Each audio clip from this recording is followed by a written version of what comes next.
Brian from Whole Body Health Physical Therapy here. A common injury that I see as a physical therapist with runners seeking treatment from me is piriformis syndrome or a tight piriformis. Today we're going to show you a dynamic stretch intervention that will hopefully strengthen the muscles around the piriformis without actually activating it, or activating it as little as possible. Hello everyone. Today we're going to show you an exercise that helps strengthen the lateral rotators of your hip or the lateral musculature of your hip without activating or minimally activating the piriformis muscle.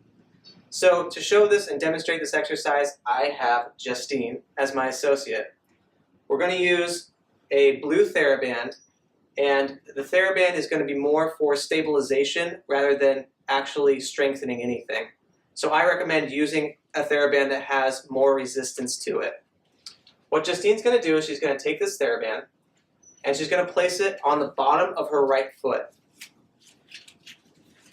From there, she's going to take her left foot and place it into a piriformis stretch position. So you might have seen a stretch like this if you've ever Googled or YouTubed piriformis stretch. What she's going to do from here is pull this band up towards her head, and that's where the stabilization is occurring. So she's helping support her right leg in this position. The actual exercise is going to come from Justine taking her leg and turning it outwards and down.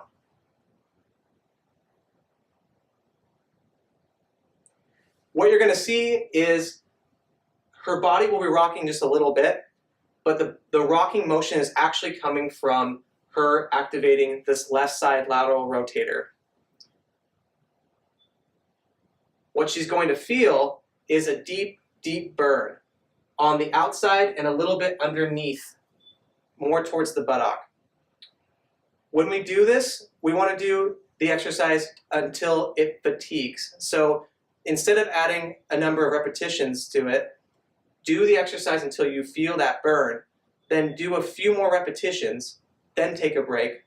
Perform this 3 times total, and then rest for 48 hours and perform again.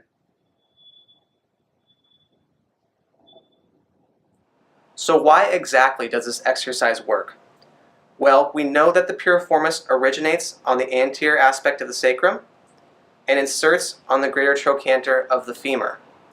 So in anatomical neutral, the piriformis is a lateral rotator.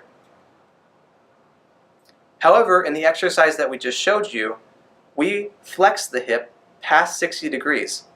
When this happens, the action of the piriformis changes based on the line of pull. Now it becomes an internal or medial rotator.